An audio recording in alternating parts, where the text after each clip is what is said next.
history of the VFL/AFL. Collingwood were on that sort of pace in the 1920s. They stand alone over a long stretch.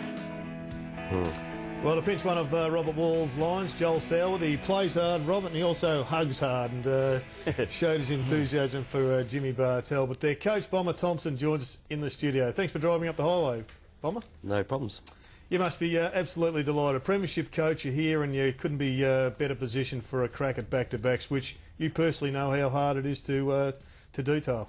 Well, it is hard. There's a lot of expectations, but yeah, the season's gone as planned. You know, we never had our big victories early in the year, but we're doing enough to win, and I think the last 5 or 6 weeks it's been exceptional, the players. That's 35 out of 37, Mark. Do you subscribe to the theory that every time you win a game it takes you closer to a loss? It wasn't that long ago we had a loss. It was probably 5 or 6 weeks ago, so no, not really. The coaching group and the club, the players, just been pretty outstanding. We just look at it really from week to week, and we don't really talk about what's happened in the past or too much into the future. Did your boys get excited? They played a lot of games where they were winning. I think your average margin was about 60 points at one period. Then you had the Bulldogs and Hawthorn in successive weeks. Did they set themselves for that 2 week? We didn't specifically talk about it, but I'm sure in their hearts of hearts they would probably have thought, yeah, they're 2 games that we're really looking forward to playing. And they've both been great games. Like the Bulldogs at half-time was, quarter-time, half-time was level, and then we had a reasonable third quarter and broke away in the last, and last Friday night's game against the Hawks was a beauty, really. Mark, how did you look at the Franklin-Scarlett duel? You started Mackie on Buddy Franklin. After about 10 minutes you made the move, you put Scarlett onto him. Who do you think took the honours? It was funny, we had Scarlett said if he was going to play inside 50 and Mackie if he went outside. So Mackie started, we thought that he'd probably play, mid forward and sort of push up outside 50. But in the end, he's kicked 4 goals. He kicked a couple on Mackie. He got one given to him from when Rookie dropped the ball and got tackled, and 100-metre penalty from Cameron Mooney. So I think Scarlett's probably more than held his own against a very good player. So did he enjoy the challenge, Scarlett? I haven't spoken to him about it, but I'm sure he did. Sometimes he's quick to get off the real good ones because, as you would, you don't like getting goals kicked on you. But you like using him, don't you, where he can run from back there? Yeah, we like using him where we want to place him, basically. And there's no denying that he sets up so much attack for us. And you play a whole 10 years on playing on the best forwards every week in, week out. It's pretty hard stuff, so to give him a bit of a relax every now and then is a good thing. Did you relax him when you coached Victoria and he was your full-back and it was against the best of the rest, going back a couple of months ago? Couldn't relax him, Robert. He had stars everywhere to play on. He played on Pav that night pretty well, and he had a little bit of time on Lance that night. So it wasn't a deliberate ploy to keep him off?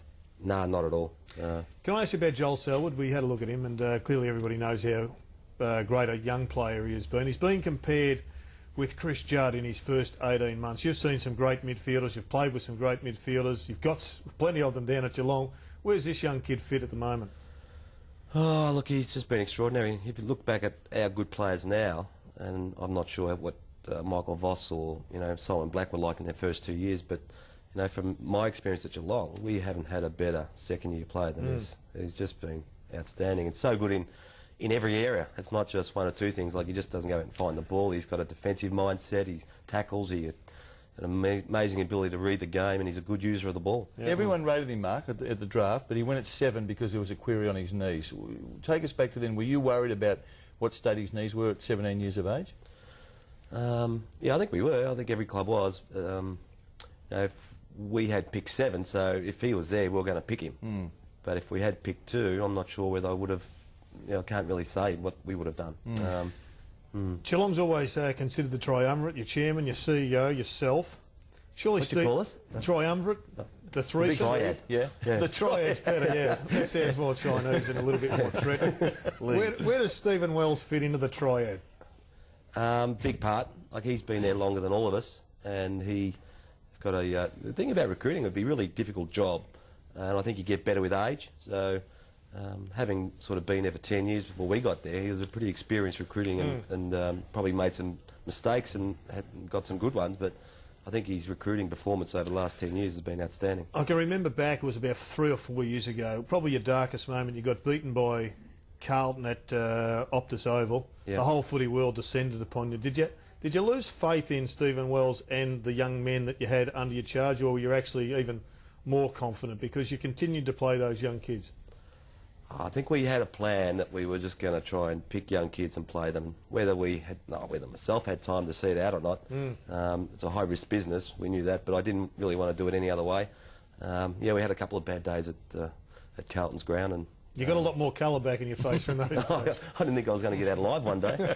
Mark, it's just a delight to watch your team play the last couple of years, and I think everybody in the football world appreciates the brand of football that you're playing.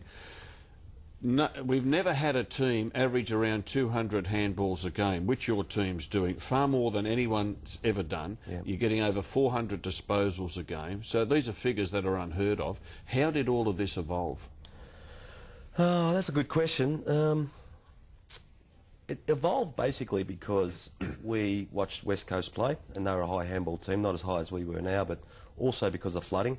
And we just sat back as a group of coaches at the start of the 2007 season and said, well, you know, this flooding, how are you going to actually stop it? What's the way to stop it? And one way was that if they had more numbers in the defensive 50, that we must have more numbers in the midfield. So why don't we use the people and try and keep possession of the ball? And the way to do it is you can't kick to someone who's 5 metres from you. Yeah. We'll just run it down through a sort of a thinnish sort of midfield and have shots from